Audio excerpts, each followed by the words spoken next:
এই লেকচারে আমরা শুরু করব ডেটা ডিকশনারি কাকে বলে। তো মোটামুটি এর আগের লেকচারগুলোতে আমরা ডিএফডিটা আমরা পড়ে এসেছি। তো ডিএফডির পরেই তোমরা মোটামুটি এই লেকচারটা দেখছো। এরপরে অলরেডি তোমাদের কাছে তোমরা পাবে হচ্ছে কন্ট্রোল ফ্লো, যেটা আমাদের গ্রাফ বলতে পারো, বা কন্ট্রোল ফ্লো আমাদের চার্ট। তারপর আমরা আসবে হচ্ছে ইয়ার ডায়াগ্রাম। তো এখানে দাঁড়িয়ে আমরা যে ডিএফডি যে পড়েছিলাম তার কিছু পোর্শন এখানে রয়েছে যাকে বলা হয় ডেটা ডিকশনারি বলে আমরা জানবো। তো বলছে ডেটা ডিকশনারি কি জিনিস, অ্যাকচুয়ালি এর পারপোজটা কি প্রথম লাইনে মেনশন করা আছে, act as a storage of data element details in data flow diagram ensuring consistency and definition between the customer and the developer। দেখো গল্পটা হচ্ছে, যারা তোমরা ডিএফডি লেকচার দেখে এসছো এর আগেই রয়েছে, এর আগের আমি অলরেডি এর লিঙ্কে দিয়ে দেবো, প্লেলিস্টের প্রোভাইড লিঙ্ক দিয়ে দেবো এই আই বাটনে, প্লাস আমি ডিএফডিরও আমরা ভিডিও যেটা রয়েছে আমাদের এই প্লেলিস্টে সেটাও আমি আই বাটনে প্রোভাইড করে দেবো।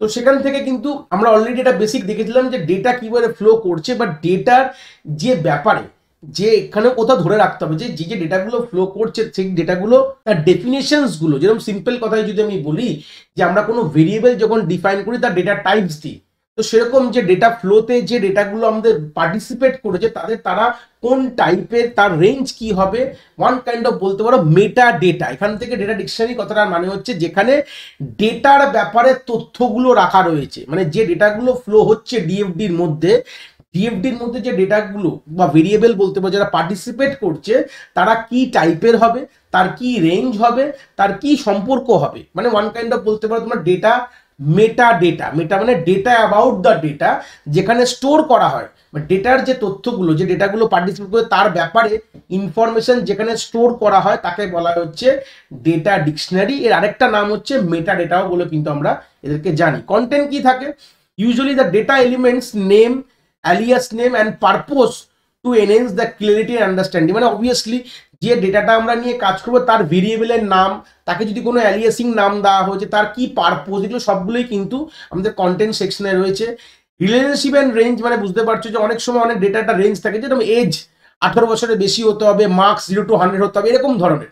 যেরকম document the relationship between the data elements and their value range, যেরকম এক্সাম্পল ভ্যালু রেঞ্জ হচ্ছে 0 to 100। যেরকম মার্কস ধরে নাও, কোনো একটা মার্কস তোমার ফ্লো করছে, মানে মার্কস বলে কোনো একটা ডেটা আইটেম রয়েছে যার রেঞ্জ কিন্তু 0 থেকে 100 এর মধ্যে চলবে। Data flows and structure track how process interact with data elements and detail their structure composition। Tracking করার পারপসেও কিন্তু one kind of data elements কিন্তু পার্টিসিপেট করছে। তারপরে রোলস ইন রিকোয়ারমেন্টসের যদি কথা বলি, যেখানে crucial during the initial phase to define customer data elements ensuring sharing understanding between the developer and the customer. এই যে গল্পটা যে রোলস ইন রিকোয়ারমেন্টসে কেন এটা রয়েছে, দেখো আমরা যে টার্মসগুলো ইউজ করছি সে টার্মসটা ডেভেলপার এবং কাস্টমার যাতে দুজনেরই খুব সুন্দরভাবে বোঝা যায়, তো এই জিনিসগুলো কিন্তু এই ডেটা ডিকশনারি বা আমাদের মেটা ডেটা কিন্তু স্টোর করে রাখছে, যে আমরা যে টার্মসে আমরা ইউজ করছি এটা suitable both term for the both developer এবং কাস্টমার, সেটাও কিন্তু একটা ইম্পর্টেন্ট গল্প এখানে কিন্তু রেখেছে। ঠিক আছে, তো একটা এক্সাম্পল দেখাই তাহলে ক্লিয়ার হবে, পরের স্লাইডে আছে।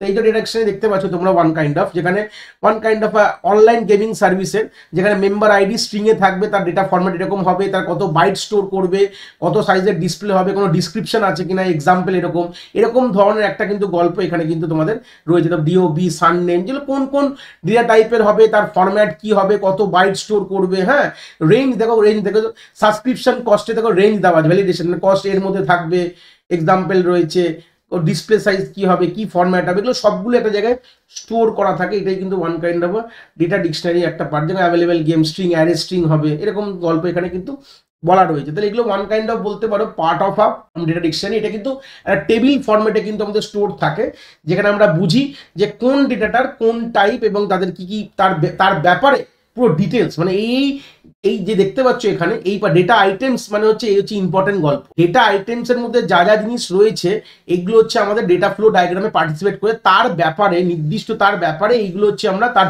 One kind of meta data বলতে পারবো, তার ব্যাপারে এগুলোকে আমরা স্টোর করে রেখে দিয়েছি। সিম্পল কথার মধ্যে একটা কথা, তার ব্যাপারে ডিটেলস গুলো কিন্তু এখানে কোনোভাবে রয়েছে, তার সেই ডেটাটা কিরকম দেখতে হবে, তার কি ফরম্যাট হবে, তার কি বাইটস হবে, কত বাইট নিচ্ছে, তার কি ডেসক্রিপশন আছে কিনা, তার কোনো ভ্যালিডেশন আছে, এগুলো সবগুলোই কিন্তু এই ডেটা ডিকশনারির মধ্যে কিন্তু এগুলো স্টোর থাকে। তো এই ছিল basic idea of data dictionary. আশা করি তোমরা কনসেপ্ট এখান থেকে খুব ভালো করে বুঝতে পেরেছো।